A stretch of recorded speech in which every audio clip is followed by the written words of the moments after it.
Apareceu ao vivo agora.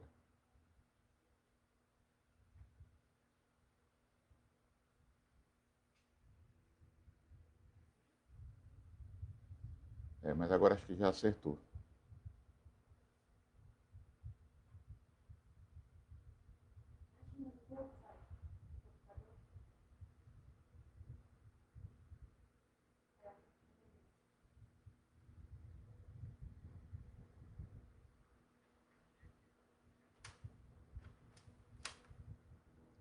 Mas tá ao vivo aqui já. Pronto, 7h30 eu começo. Vai ser eu sozinho, né? Tá bom, tá certo.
Hum.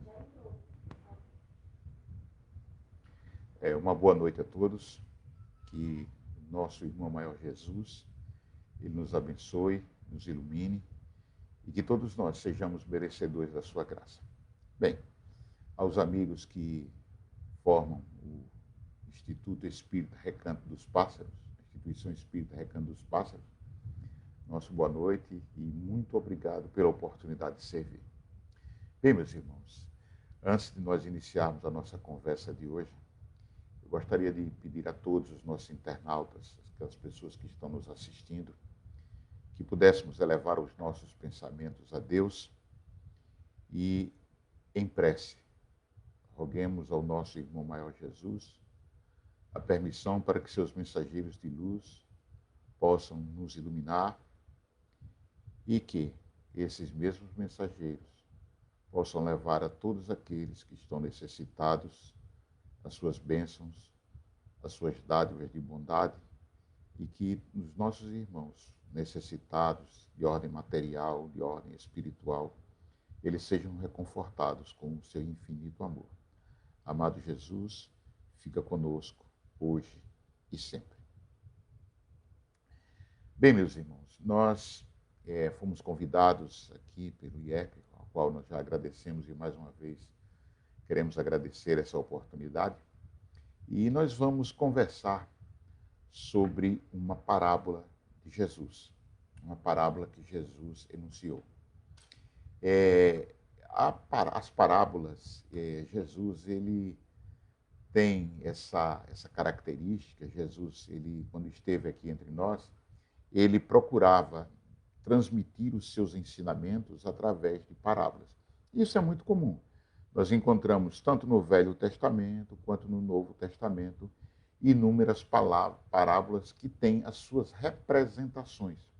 E a forma como se transmite, como se enuncia uma parábola, Ela pode ser de uma forma teatral, como também da forma oral e de forma, às vezes, teatral lúdica, enfim. Existem várias maneiras de nós tratarmos uma parábola, de transmitirmos uma parábola. Muito bem. As parábolas de Jesus, elas são tão singelas, tão simples, que nós acreditamos, particularmente nós acreditamos, que a intenção de Jesus foi manter essas parábolas intactas. A gente percebe que as parábolas elas tiveram poucas alterações nas traduções que tiveram, que sofreram, e poucas interpretações são diferentes.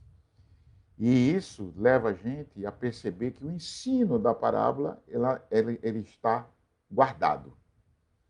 E Jesus ele enunciou cerca de 40 parábolas no Novo Testamento, nos Evangelhos. E a gente vai tratar sobre uma delas que é chamada a parábola da figueira estéril. Então, nós vamos, buscar nessa parábola não apenas o texto, mas o contexto. Essa parábola ela está narrada no Evangelho de Marcos, no capítulo 11, que vai dos versículos 11 ao 14, uma parte, e depois a gente vai buscar em outra parte, no versículo 20 dessa parábola. E cabe a gente prestar atenção nessa parábola, porque Jesus, ele, na verdade, ele faz um teatro com essa parábola. A gente vai ver. Eu vou pedir permissão a vocês para que a gente leia a parábola, o texto bíblico que eu tenho aqui comigo. Eu vou ler esse texto para que a gente depois faça uma análise desse texto à luz da doutrina espírita. Então, o texto inicia, como dissemos, no Evangelho de Marcos, no capítulo 11, a partir do versículo 11. Então, ela coloca o seguinte: Jesus entrou em Jerusalém, no templo, e tendo visto tudo ao redor, como se fosse já tarde, saiu para Betânia com os 12, e no dia seguinte, quando saíram de Betânia, teve fome. E vendo de longe uma figueira que tinha folhas, foi ver se nela acharia alguma coisa. E chegando a ela, não achou senão folhas, porque não era tempo de figos. Não era tempo de figos. E Jesus, falando, disse à figueira: nunca mais coma alguém fruto de ti. E os discípulos ouviram isto. Depois, mais adiante, no versículo 20, diz: e eles, passando pela manhã, viram que a figueira se tinha secado desde as raízes. Muito bem, esse foi o texto que está lá nessa narrativa do evangelista Marcos. E o que nós vamos fazer agora? Nós vamos contextualizar essa parábola. Por quê? Porque nós bem sabemos que as palavras, as formas verbais, elas, de região para região, elas mudam o significado. Se nós buscarmos, por exemplo, na nossa língua portuguesa, o verbete rapaz, qual o feminino de rapaz? Muito bem. Nós, aqui no Nordeste, se nós utilizarmos o feminino de rapaz para se referir a uma moça, nós vamos arrumar uma grande confusão. Porque o feminino de rapaz é rapariga. Mas aqui no nosso Nordeste, esse termo é pejorativo. Então a gente vê que há uma diferença. E, além disso, existem valores que são valores da terra, valores que a gente precisa compreender. E por isso que a gente precisa ir para a contextualização da parábola. Por isso que a gente precisa começar a prestar atenção a alguns pontos nessa parábola. E alguns pontos merecem uma atenção especial. A parábola, ela inicia dizendo o seguinte, e Jesus entrou em Jerusalém, no templo, e tendo visto tudo em redor, como se fosse já tarde, saiu para Betânia com os 12. Muito bem, a primeira coisa que a gente tem que pensar é o seguinte: O que é que Jesus foi fazer no templo? O que é que Jesus foi fazer no templo? Se a gente pegar uma cronologia desse acontecimento, estava isso às vésperas da Páscoa. Então, era uma festa em que todos os judeus iam para a festa de Páscoa em Jerusalém. E por que você diz isso, Júlio? Por conta da colocação da parábola no Evangelho. Está lá no capítulo 20, já para o finalzinho, depois da entrada de Jerusalém e de Jesus em Jerusalém. Então, Jesus entrou em Jerusalém e tem lá, e Jesus entrou em Jerusalém no templo, porque ele foi visitar o templo. E o que acontece? E tendo visto tudo em redor, como fosse tarde, saiu para Betânia com os 12. Então, o que a gente entende aí? Jesus, ele chegou a Jerusalém, ele viu tudo em redor do templo, ou seja, ele analisou o templo e, como se já fosse tarde, ou seja, já era tarde, ele então saiu com os 12 para Betânia. Muito bem. O que é que a gente vai encontrar? Por que é que Jesus foi para Betânia? O que é que tem Betânia de especial para que Jesus fosse para Betânia? Bom, primeiro é que era um vilarejo vizinho, Então, Betânia, vizinho a Jerusalém. Jesus, então, foi a Betânia,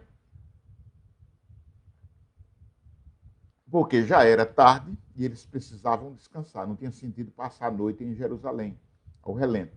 Então, por que ele foi para Betânia? Porque em Betânia moravam, à época, Marta e Maria, amicíssimas de Jesus, casa de irmãos amigos, como de Lázaro também. Então, veja só, Jesus foi para lá para dormir, para pernoitar.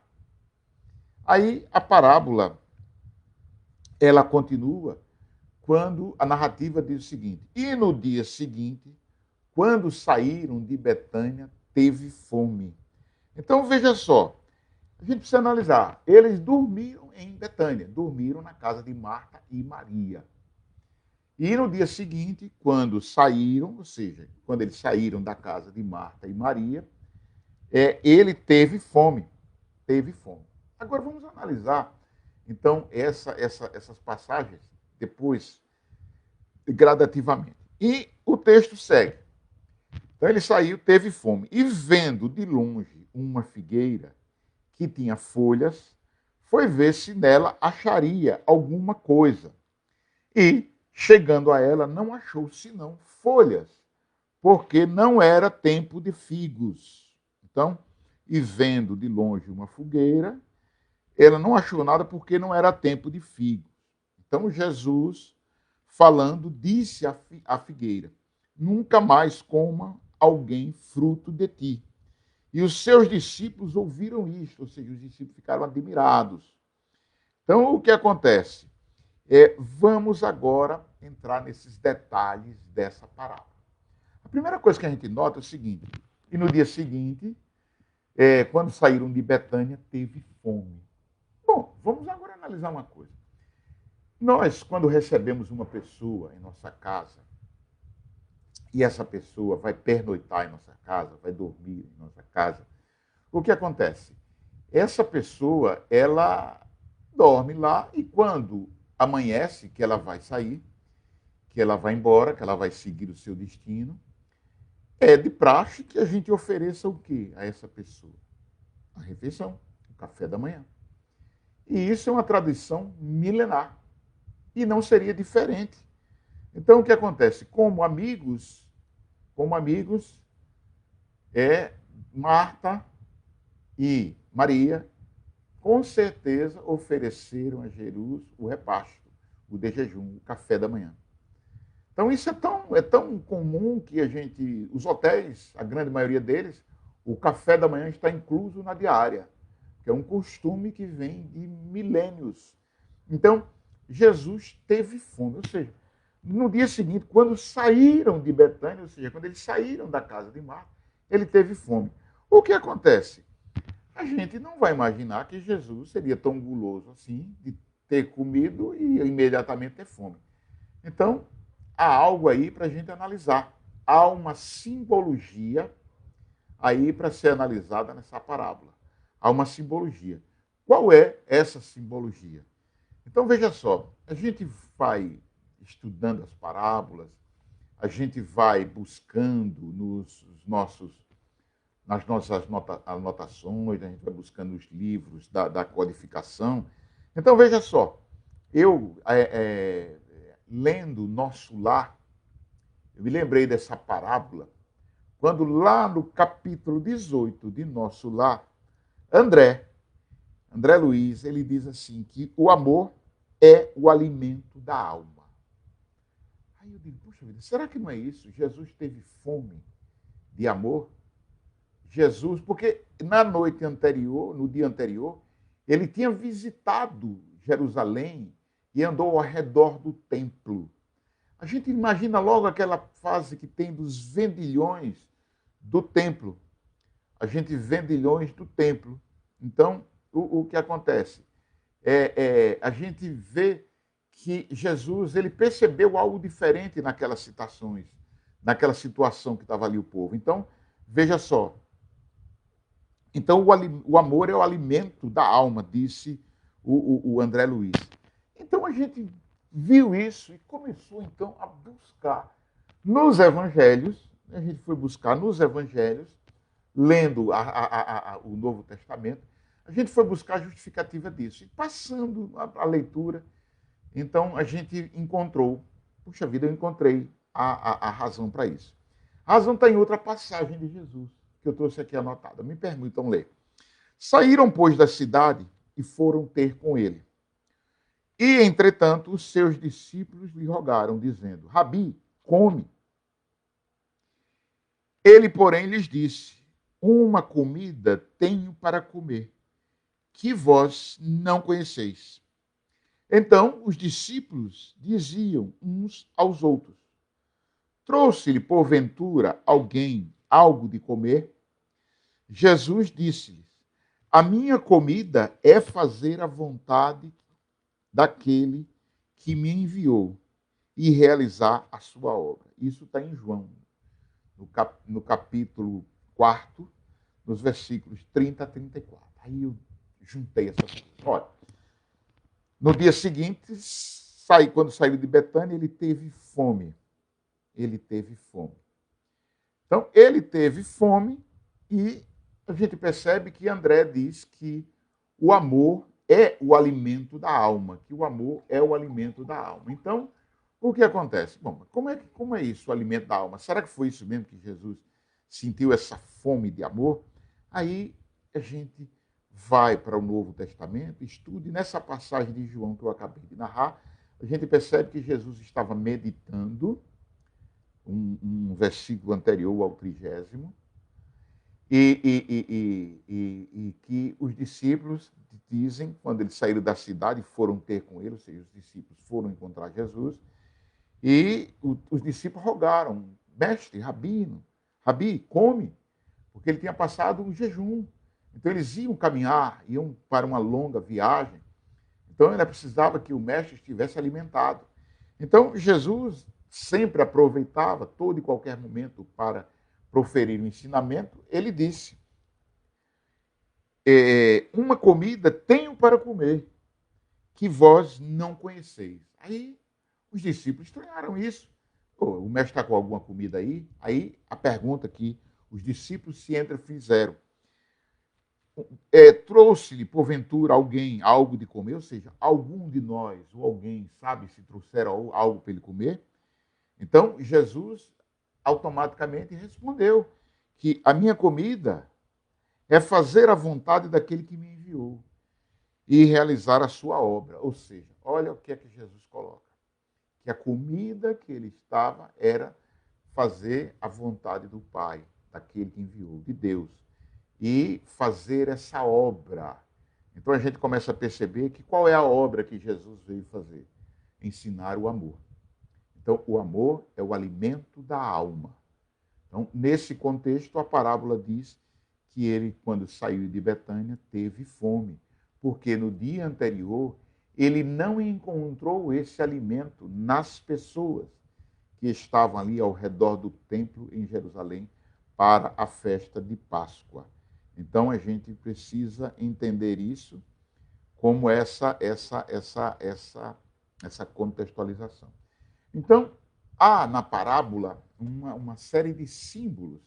Então a gente começa a imaginar o seguinte: qual é o símbolo da figueira, essa árvore?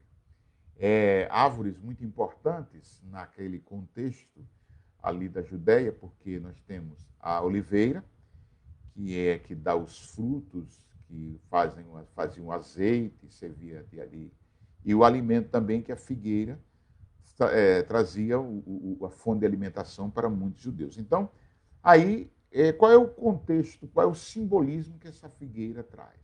Bom, o que acontece? Jesus, ele vê que a figueira, quando ele diz que ele avistou de longe uma figueira, então a figueira vai ter um contexto aí, vai ter um contexto, e é um contexto simbólico, porque será que a figueira ela está cumprindo o papel? Porque o papel da figueira seria o quê? Dar frutos.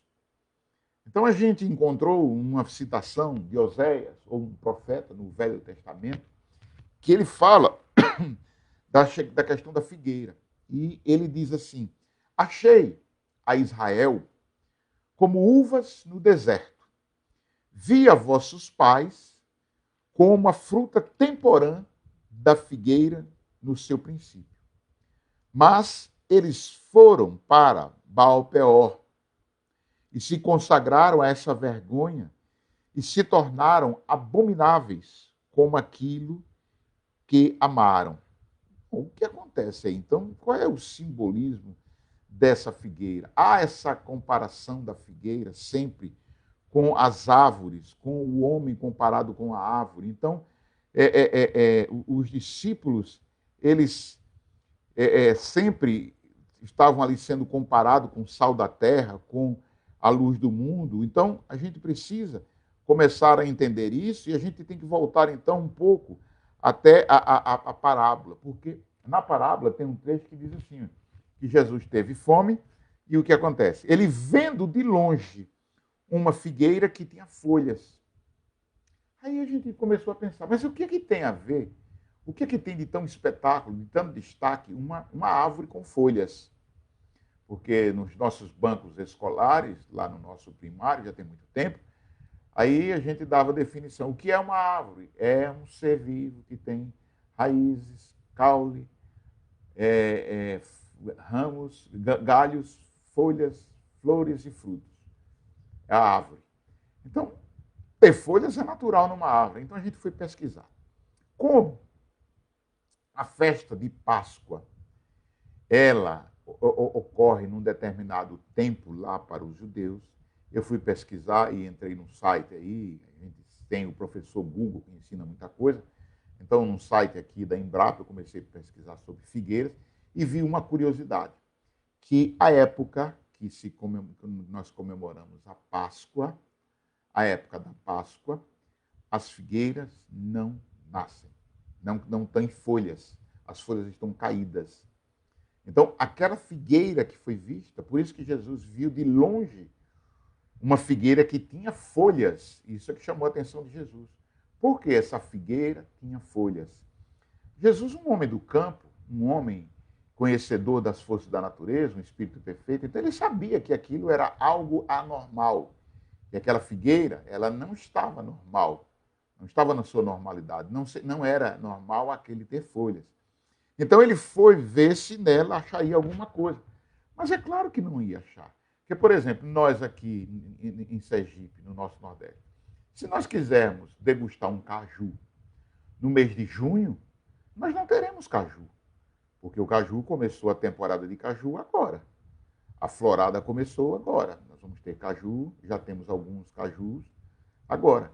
Mas quando não é tempo de caju, então não se tem caju. Então, Jesus foi lá e nela, quando chegou, não encontrou nada, mas é natural, porque não era tempo de figos, o texto mesmo diz. Será que Jesus não conhecia isso? Então, aí a gente vai ter que buscar essa contextualização, porque Jesus, ele conhecia da árvore. E ele não diz para a árvore, como está lá na interpretação, que no texto, que diz que disse a figueira, nunca mais coma alguém fruto de ti. E os discípulos ouviram isso. E lá depois, lá no finalzinho do versículo, diz, olha, e no dia seguinte, e depois os discípulos notaram que a figueira tinha secado. Então, a gente precisa interpretar isso, o simbolismo da figueira. Então, lá, como a gente citou em Isaías, que ele achei a Israel como uvas no deserto.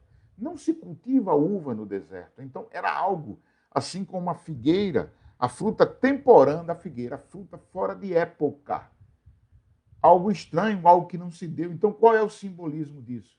Nós, muitas vezes, nós tomamos conhecimento do Evangelho, e aí falando para nós espíritas, nós tomamos conhecimento da doutrina espírita, nós nos apaixonamos pela doutrina espírita, só que a gente não consegue vivenciar isso. Então a gente começa com aquele verdor, a gente começa com aquele entusiasmo, e logo, logo, logo a gente esmorece. Logo, logo a gente fraqueja, como fruta temporã. Então a gente se consagra a outras coisas, como está aqui no Velho Testamento. Então a gente vê que há sempre essa comparação do homem com árvores, questão de frutificar. Conhece-se a árvore pelos frutos, conhecemos o homem de bem pelo que ele faz. Então, há uma outra citação na Bíblia, e essa citação a gente vai achar isso em Salmos, e o salmista diz o seguinte: bem-aventurado o homem que não anda segundo o conselho dos ímpios, nem se detém no caminho dos pecadores, nem se assenta na roda dos escarnecedores. Antes tem o seu prazer na lei do Senhor, e na sua lei medita de dia e de noite. Pois será como a árvore plantada junto a ribeiros de águas, a qual dá o seu fruto no seu tempo. As suas folhas não cairão, e tudo quanto fizer prosperará. Não são assim os ímpios, mas são como a moinha que o vento espalha. Por isso, os ímpios não subsistirão no juízo, nem os pecadores na congregação dos justos, porque o Senhor conhece o caminho dos justos, porém o caminho dos ímpios perecerá. Quando a gente analisa isso, vamos lá, o texto do Salmo 1, de 1 a 3, ele está comparando o homem a uma árvore, a uma árvore. Então, ele diz o seguinte: bem-aventurado o homem que não anda segundo o conselho dos ímpios. Quantos de nós somos influenciados por pessoas?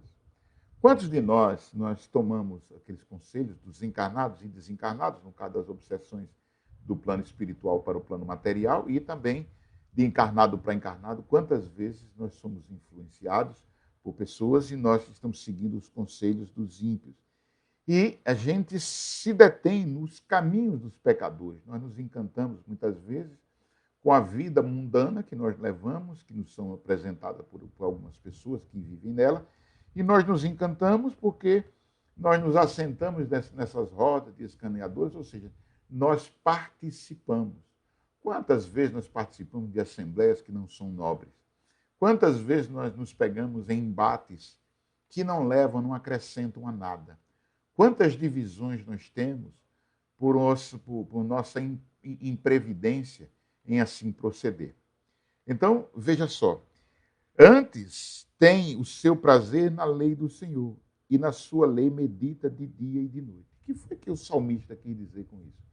Quis dizer que nós devemos estar preocupados em interpretar, porque medita de dia e de noite. Meditar significa refletir, significa apreender os ensinos, significa a gente meditar sobre os ensinos de Deus, significa nós buscarmos esse entendimento, no caso nós espíritas, das Escrituras, da codificação, de todas as leituras que nós fazemos, dos livros que são excelentes, os livros que nos dão conselho, de autoajuda, mas tudo isso só vale a pena se a gente meditar, e aí quando diz meditar de dia e de noite, não deixar tempo para o ócio, para a mente vazia. E ele aí diz, pois será como a árvore plantada junto a ribeiros de água. E o que quer dizer isso? Plantada junto a ribeiros de água. Será sempre irrigada, ou seja, ela nunca vai, a qual dá o seu fruto no seu tempo e as suas folhas não cairão. Por quê? Porque ela está sempre alimentada, porque está no ribeiro de água. Água é vida, água é renovação. Ou seja, quando a gente medita nas Escrituras, quando a gente medita nos ensinamentos do Evangelho, nós estamos nos renovando a cada dia. Essa água no ribeirão, nós somos essa árvore plantada junto a um ribeiro e que está se renovando quando nós meditamos no Evangelho, quando nós refletimos nessa grandiosa obra, nessa boa nova. Então, ele diz isso. E não são assim os ímpios. Os ímpios, aqueles que não processam assim. E aí diz o seguinte, mas são como a moinha que o vento espalha. Ou seja, são como o pó, o produto do moinho, do mó. Então, ele representa aí o quê? A questão do que se moe, do trigo que está moído ali. Vem o vento e se espalha. Como é que a gente vai conseguir, por exemplo, reunir os grãos de uma farinha, de um trigo que o vento espalhou? Então, a gente precisa começar a perceber essas escrituras. Veja uma maravilha que tem nisso tudo, nesses ensinamentos por trás das palavras, que às vezes a gente nem imagina. E aí ele diz o seguinte, nem os pecadores na congregação dos justos, ou seja, nem os pecadores na congregação dos justos, porque para que a gente consiga aurir algo quando estamos numa congregação de justos, nós precisamos estar voltados para o bem. Então, eu frequento, por exemplo, uma missa, eu vou a um culto evangélico, eu vou a uma doutrinária num centro espírita. Se eu não estiver ali congregando, e o que significa isso? Se eu não estiver uníssono em pensamento, em vontade, em coração, eu não estou fazendo nada. De nada adianta você ir a um templo religioso se você só vai com o seu corpo. Se o seu coração, se a sua mente, se os seus sentimentos não estiverem ali postos. Então você não está fazendo nada, então você vai perecer, ou seja, você não vai ter frutos, você não vai conseguir frutificar. Então, o símbolo da figueira é isso que Jesus começa a mostrar. E o que acontece? Se nós buscarmos o simbolismo da figueira, e aí nós vamos agora buscar num livro da codificação, que é o Evangelho segundo o Espiritismo, que está lá no capítulo 19, no item 9, nós vamos encontrar um texto que nos fala sobre essa parábola. E aí, veja só, a leitura que faz a espiritualidade Kardec sobre essa questão da figueira. Me permitam ler. A figueira que secou é o símbolo dos que da bondade possuem apenas a aparência, mas que, em realidade, nada de bom produzem. Ou seja, a figueira que secou, ela é o símbolo dos que da bondade possuem apenas a aparência. Quantos de nós querem ser bons apenas na aparência? E como diz o termo, aparência para aparecer, para serem vistos, para serem admirados, por vaidade, por orgulho. Então a gente começa a perceber que isso nada vale. A gente percebe que Paulo, o apóstolo, na sua primeira epístola aos Coríntios, lá no capítulo 13, fala da caridade. Ainda que eu falasse as línguas dos homens, dos anjos, sem caridade. Então, um texto muito conhecido que mostra isso. Eu tenho que colocar sentimento naquilo que eu faço. Tudo aquilo que eu faço. E aí, continua. Nada de bom produzem. Dos oradores, que mais brilho têm do que solidez, cujas palavras trazem superficial verniz, de sorte que agradam aos ouvidos, sem que, entretanto, revelem, quando perscrutadas, algo de substancial para os corações.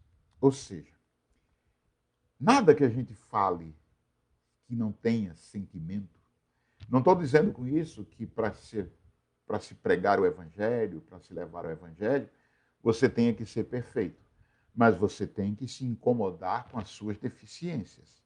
Você não pode chegar e estar fazendo uma atividade voltada para o evangelho, voltada para a caridade, voltada para o dia a dia e não ter sinceridade no que faz. A falsidade. Como ela é triste. Como é difícil nós lidarmos com uma pessoa e quando a gente percebe que essa pessoa é falsa, que ela está externando algo que ela não sente. Então, é aquele elogio que às vezes a pessoa recebe. Ah, irmão, você chegou aqui, vi logo a luz de longe. E no fundo, ele está, você é das trevas. Então, o texto continua, é de perguntar-se que proveito tiraram delas os que as escutaram, ou seja, desses oradores. Então, que proveito a gente tira daquilo que não é sincero, daquilo que não é verdadeiro? E o texto, em um Evangelho segundo o Espiritismo, ele continua. Eu fiz questão da gente buscar esse texto como um todo, porque ele é muito, ele elucida bastante essa nossa propositura. E diz assim, simboliza também todos aqueles que, tendo meios de ser úteis, preste atenção, simboliza também todos aqueles que, tendo meios de ser úteis, não o são. Todas as utopias, todos os sistemas ocos, todas as doutrinas carentes de base sólida. Ou seja, nós precisamos prestar muita atenção ao que nos é oferecido, aos nossos talentos, naquela outra parábola de Jesus, a parábola dos talentos, os talentos que nos são ofertados, que nós podemos ser úteis. Então, essa figueira seca também simboliza todos aqueles que possuem meios de se tornarem úteis para a sociedade, para a comunidade, para o próximo, e não o são. Então, aquele que muito foi dado, muito será cobrado. Então, aquelas doutrinas, aqueles sistemas ocos, que são carentes dessa base sólida. O que a gente vê por aí? Puxa vida, existem tantas doutrinas ditas religiosas que se nós filtrarmos, não tem nada. É um vazio tremendo, é um oco. Um dia desse, eu sempre gosto de me lembrar desse fato porque me chamou muita atenção. Eu estava assistindo a TV e mudando os canais, a gente passou por um canal que transmitia um culto de uma determinada igreja. E lá, uma pessoa dava um testemunho. E a pessoa dizia que ele, antes de frequentar aquela determinada igreja, ele tinha uma empresa com funcionários, disse lá um número de funcionários, tinha carros, apartamento, casa de praia, sítio, viajavam para a Europa, para os Estados Unidos, qualquer lugar do mundo nas férias. Enfim, tinham. Depois ele perdeu tudo e chegou à condição de morador de rua com a família. Aí ele conta que, pela graça encontrada em frequentar aquela igreja, ele recuperou o que ele tinha e evoluiu, cresceu muito mais. E ele narrou que, ao invés de uma empresa que ele tinha que faliu, ele agora tinha 3 empresas, tinha não sei quantos mais funcionários, e tinha reconstruído a sua vida. E não falou de outra coisa senão em posses. Aí eu fiquei esperando o final do programa e eu não vi nada além disso. ou seja, uma doutrina, se é que a gente pode chamar de doutrina oca. Então, são essas figueiras secas. E o texto continua. O que as mais das vezes falta é a verdadeira fé, a fé produtiva, a fé que abala as fibras do coração, a fé, numa palavra, que transporta montanhas. Ou seja, o que falta muitas vezes para que nós realizemos a nossa tarefa que nos foi atribuída aqui, muitas vezes nós pedimos essa tarefa, o que nos falta muitas vezes é essa fé que está nas fibras do coração, essa vontade de servir, essa coisa que torna prazeroso o trabalho que a gente faz de divulgação do Evangelho. Então, eu fico muitas vezes encantado. Por exemplo, o Recanto dos Pássaros. Eu conheci a Atalaia Nova há muito tempo, quando uma tia de minha esposa tinha uma casa lá nesse povoado. Ora, não tinha a ponte ainda, não tinha nada, muito tempo atrás. E eu passava por aquela praça. Claro que não chamava atenção nada, mas o que me chamou a atenção, a primeira vez que eu estive nessa abençoada casa de oração, foi o quê? Foi a vontade das pessoas de transformar uma casa que é de veraneio, num local privilegiado, num local bem localizado dentro do povoado, mas para servir aquela comunidade, para ser um ponto de luz. E isso dá trabalho. Dá trabalho porque exige fé, exige acreditar no objetivo.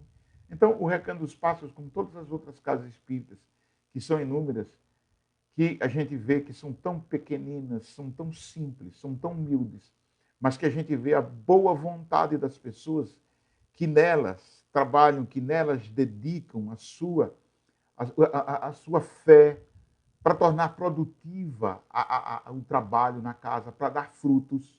Então a gente fica muito feliz com isso. Ou seja, na verdade, como diz o texto, são árvores cobertas de folhas, porém baldas de frutos. Por isso é que Jesus as condena à esterilidade, porquanto dia virá em que se acharão secas até a raiz. Ou seja, essas doutrinas, todas as pessoas que nada fazem, o tempo está acabando. Nós estamos vivenciando uma transição planetária há muito tempo. Há muito tempo. A gente se engana quando acha que a transição planetária é um dado momento. Não. Nós estamos nessa transição planetária há muito tempo e poderia ser comparado a uma seleção natural. Só vai ficar na Terra aqueles que são mansos, que podem herdar, aqueles que têm misericórdia, aqueles que conseguiram um grau de elevação tal que permita ficar aqui, porque senão serão arrancadas, como se diz. Ou seja, quer dizer que todos esses sistemas, todas as doutrinas que nenhum bem para a humanidade houverem produzido, cairão reduzidas a nada. Que todos os homens, deliberadamente inúteis, por não terem posto em ação os recursos que traziam consigo, serão tratados como a figueira que secou. Isso é lá no Evangelho segundo o Espiritismo, no capítulo 19, item 9. Ou seja, então essa figueira representa o quê? A condução que a gente faz da nossa fé. Como é que a gente trabalha a fé que nós temos? Como nós trabalhamos o Evangelho? Como nós trabalhamos o conhecimento espírita que nós temos? Porque nós vamos para a instituição espírita, nós aprendemos, apreendemos às vezes, mas e daí? O que eu faço com isso? O que simboliza isso nessa questão da figueira?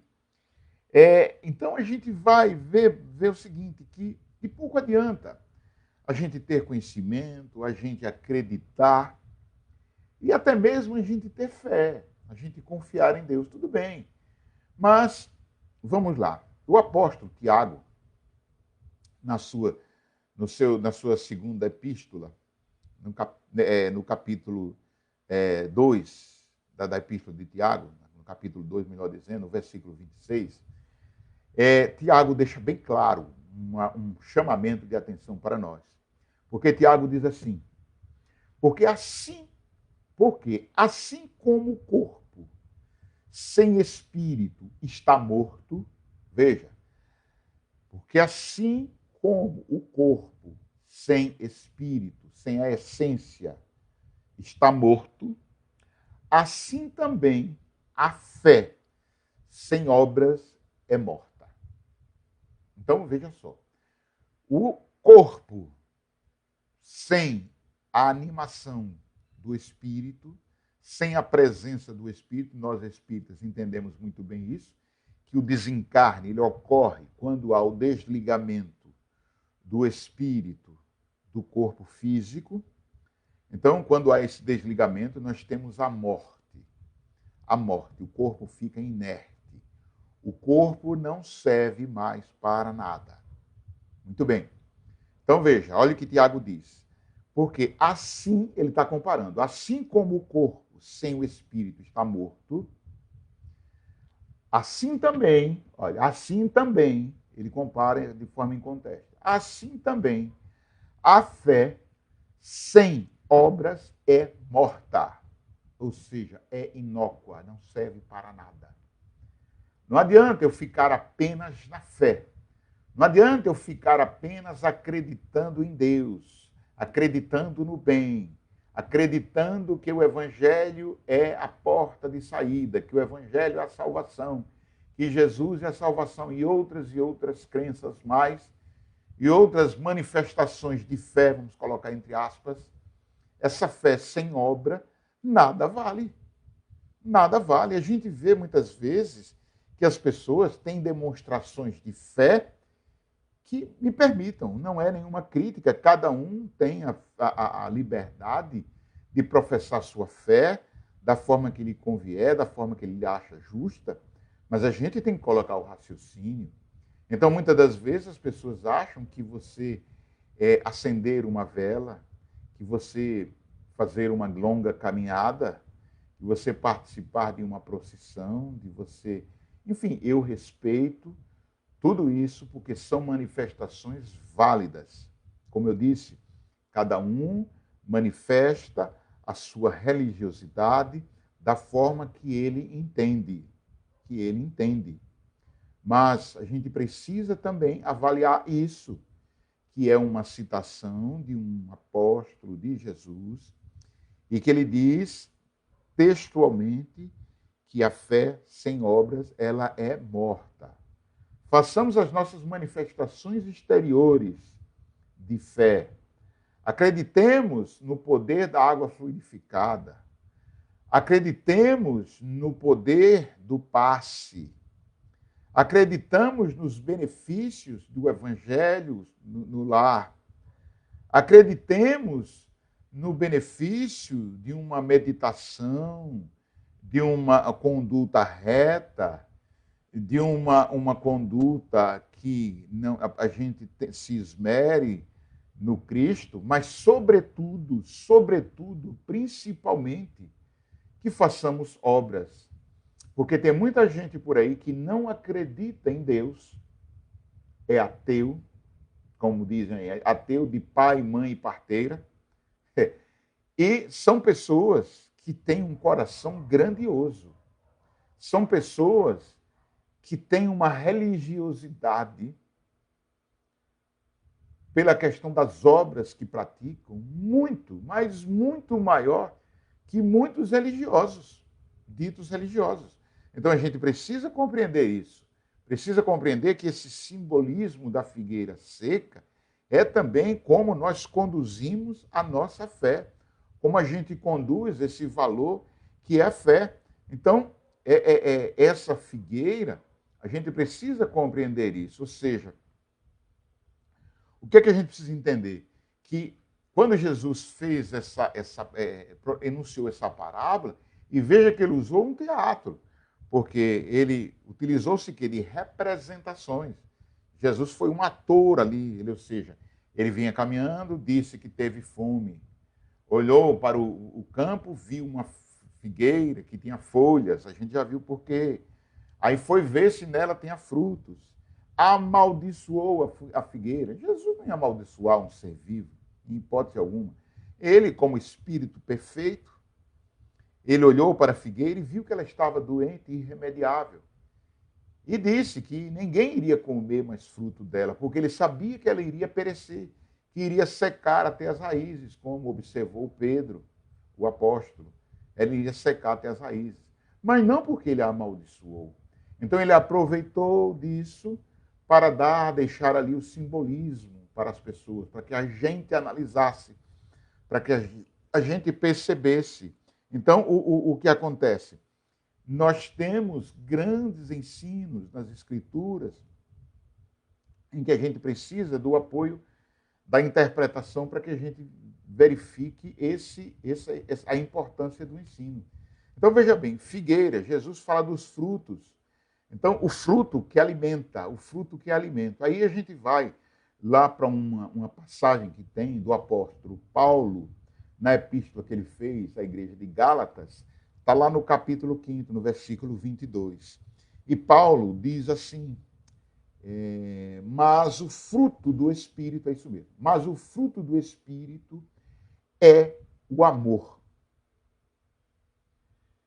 O fruto do Espírito é amor, gozo, paz, longanimidade, benignidade, bondade, fé, mansidão e temperança. Então veja que Paulo, ele diz que o fruto do Espírito, ou seja, o que nós temos para dar, o que nós temos para frutificar e, consequentemente, para que nós doemos essas qualidades, nós temos de tê-la conosco.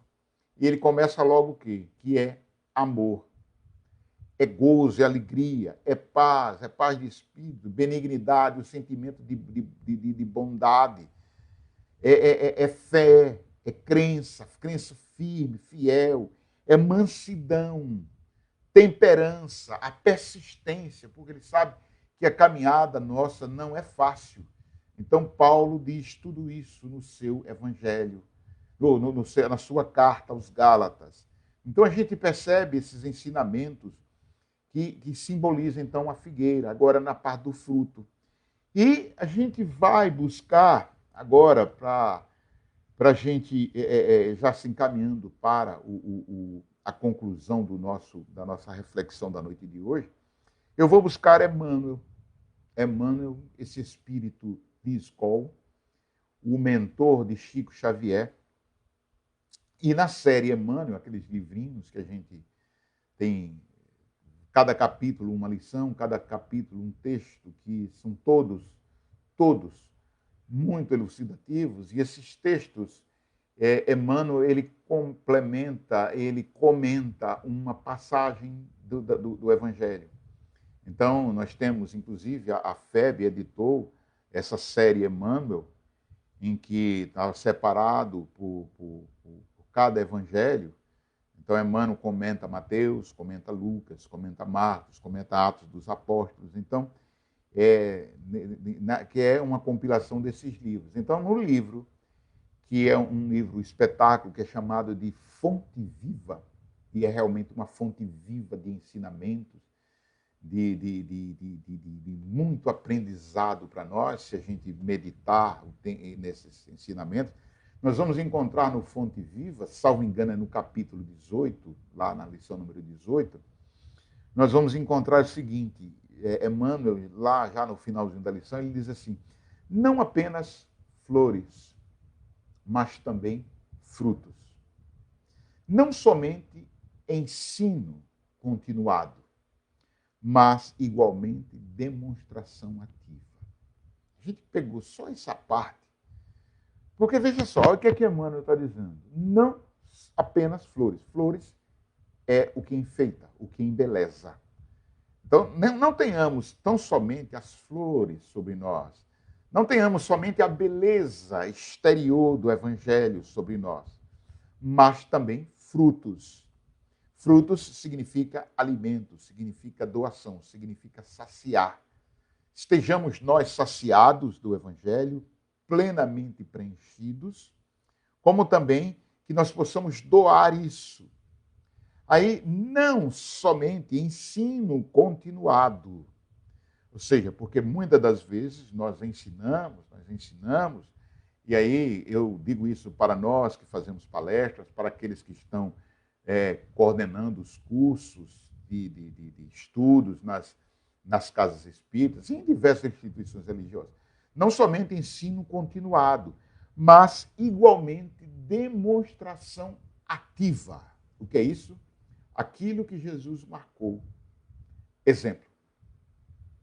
Mas também o exemplo. Demonstração ativa significa exemplo. Nós exemplificarmos aquilo que nós estamos dizendo, aquilo que nós dizemos que temos dentro de nós. Então, nós precisamos perceber isso como a interpretação da parábola da figueira que secou. Então, nós precisamos perceber esse grande ensinamento que Jesus trouxe para nós, que é exatamente essa beleza da parábola da figueira que secou. Então, se a gente pudesse fazer agora aqui uma breve recapitulação, trazendo as principais etapas da parábola, a gente vai ver que Jesus entrou em Jerusalém, olhou tudo em redor do templo. Tudo ele observou, olhou tudo em redor. Ele observou o que estava acontecendo. Então ele percebeu que as pessoas estavam ali tão somente para a festa, para o culto exterior. Foi até Betânia, dormiu na casa de Marta. Ao saírem de manhã, ele teve fome. Ele teve fome porque ele percebeu que não havia sentimentos, não havia amor naquilo ali. Então, ele foi atrás da figueira para produzir a parábola, para demonstrar a parábola da figueira que secou. E a figueira que secou representa, nesse simbolismo, tudo aquilo que não tem profundidade, tudo aquilo que tem condição de fazer algo e não faz, porque a figueira era para dar frutos, mas não deu. Então, a figueira representa cada um de nós, quando nós temos as nossas possibilidades, mas nós não a utilizamos. Quando, se falando em instituições, em doutrinas, em ensinamentos, em filosofias, enfim, se nós não nos aplicarmos, se nós não trabalharmos para o bem, o que acontece? Nós seremos essa figueira que secou, que seremos arrancados porque nós não servimos para a lide que nós estamos propostos e chegamos aqui para fazer. Cada um de nós tem uma missão. Uns têm uma missão muito maior, outros têm uma missão não tão grandiosa assim, mas todos nós temos uma missão. Todos, todos. Então, quando a gente imagina o chefe de uma nação, ele tem uma missão que lhe foi confiada, assim como o mais ínfimo dos servidores de uma instituição qualquer, por exemplo, um gari que coleta os nossos dejetos nas ruas, cada um tem uma missão. E não é o tamanho da missão que vai fazer a diferença, e sim a dedicação com que nós desempenhamos o nosso papel. O que fazemos para tornar-nos produtivos, para que a nossa figueira dê frutos, para que o eu figueira dê frutos. Então, é essa a mensagem que nós trouxemos na noite de hoje a todos os que fazem o Instituto, o Espírita Recanto dos Pássaros, a Instituição Espírita Recanto dos Pássaros, só quero dizer Instituto.